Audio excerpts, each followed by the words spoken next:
Dalam sebuah kajian di pangkalan militer di Kentucky, Amerika Serikat beberapa tahun yang lalu, terdapat analisa Indonesia akan menjadi negara superpower di tahun 2050.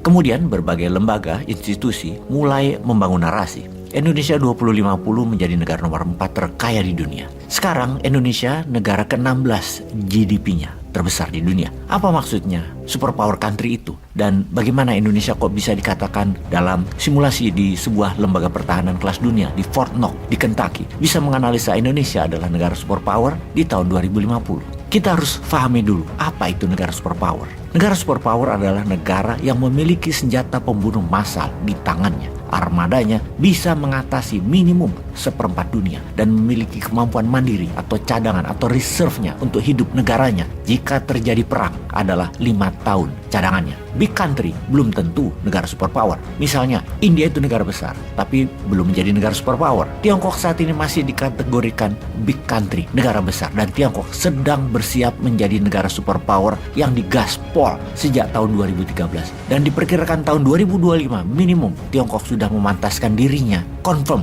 untuk menjadi negara superpower. Negara superpower selain Amerika dan Rusia, karena Rusia masih memegang sisa-sisa kejayaan Uni Soviet, adalah Inggris, Prancis, serta Jerman. Namun ketiga negara sekutu Amerika yang terakhir disebutkan itu makin lama saat ini lebih memfokuskan membangun aliansi kekuatan militernya bersama di NATO dengan gabungan 31 negara. NATO adalah kekuatan superpower. Jadi kalau dikatakan kekuatan superpower itu bukan hanya negara, namun gabungan negara atau multilateral organisasi negara bisa dikatakan kekuatan superpower. Sekarang NATO mendapatkan tantangan dari Rusia dan Tiongkok. Kedepan dua blok ini akan meruncing kekuatannya. Kemudian sekali lagi, akankah BRICS yang merupakan kekuatan ekonomi kedepannya akan membentuk aliansi pertahanan? Kalau hal itu terjadi, maka kejar-kejaran membangun industrial military complex antara dua kekuatan NATO versus BRICS Defense Alliance akan menjadi fenomena yang menakutkan. Kita ke Indonesia sekarang. GDP per kapita Indonesia selama 8 tahun hanya naik $1.000 per kapita atau naik 22% selama 8 tahun. Sejak tahun 2014 kita mengukurnya atau naik sebanyak 3%-an per tahun ekonominya. Kita perlu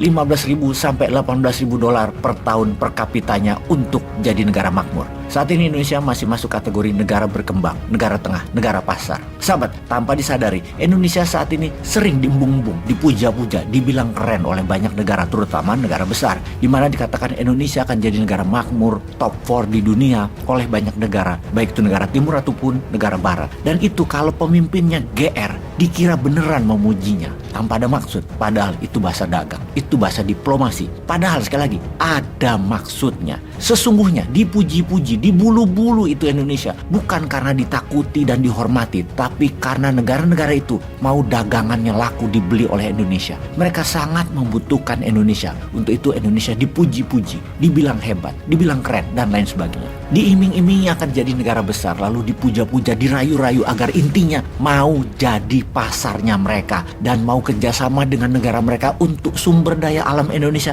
dikasih ke mereka sampai habis. Dikatakan Indonesia adalah negara dengan penduduk banyak, kekayaannya $1,2 triliun, kemudian di tahun 2030 akan jadi $2 triliun, tahun 2045 akan jadi $4 triliun, dan itu semua bagi negara besar adalah market. Indonesia adalah pasar. Kita melompat jauh ke depan sebentar. Ketika Indonesia dianalisa bisa menjadi negara superpower di 2050, maka yang dilakukan sekarang adalah jangan sampai Indonesia jadi negara superpower di tahun 2050. Mulai paham, ada pengkerdilan, ada pembatasan, ada kampanye negatif, ada pengelabuan dengan puji-pujian data. Semua itu ada tujuan agar lengah, agar hanya jangka pendek melihatnya, agar lalai, agar cepat puas diri. Sungguh, semua itu didesain, harus didesain, direncanakan, dan dieksekusi segera, yaitu pengkerdilan Indonesia. Disinilah kita harus memahami, ketika sebuah negara lain atau institusi menganalisa kita harus tahu tujuan mereka. Karena sesungguhnya, nation interest sebuah negara adalah nation threat negara lain. Indonesia sesungguhnya adalah negara yang menakutkan, negara yang disegani. Mereka melihat sejarah Indonesia, yang manusia Indonesia itu unggul di laut. Manusia maritim Nusantara itu unggul sejak lama. Sejak zaman Hang Tuah, Hang Nadim, Prameswara Sriwijaya, hingga Majapahit, Malahayati, Ratu Kalinyamat adalah pahlawan laut. Nusantara keterampilannya tidak diragukan, kemampuan menguasai kawasan tidak diragukan. Kalau semangat itu ada, kekuatan dalam diri dibangkitkan, maka Indonesia akan jadi negara dengan cadangan atau nation reserve atas pangan, energi, mineral bisa bertahan 100 tahun. Itu sangat menakutkan bagi negara superpower saat ini, dan itu sebuah kepastian bagi Indonesia. Jadi kemudian strateginya apa? Hilirisasi, infrastruktur pakai hutang atau apa gitu. Indonesia entah bagaimana caranya harus naik jadi $18.000 per kapita di tahun 2035 atau naik 250% dalam 12 tahun. Harusnya 2014-2024 kemarin adalah masa yang penting. Gaspol sejak saat itu hingga bukan hanya $4.400 per kapita pencapaiannya. Harusnya saat ini sudah $8.000 per kapita. Namun kita semua tahu pencapaiannya. Ya udahlah, apapun itu kita syukuri. Ke depan kita perbaiki. Di tahun 2024-2029 adalah masa terpenting kedua, kesempatan kedua dalam era kepemimpinan. Kalau Indonesia mau jadi negara besar dengan kekuatan 3-4 triliun dolar,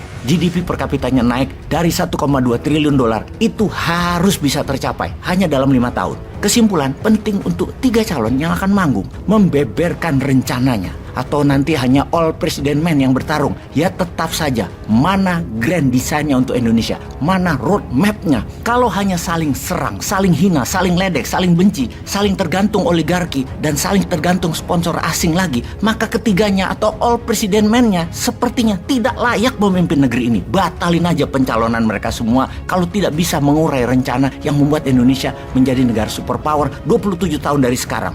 Lah terus siapa yang tarung ya? Usahanya Liki. Peace.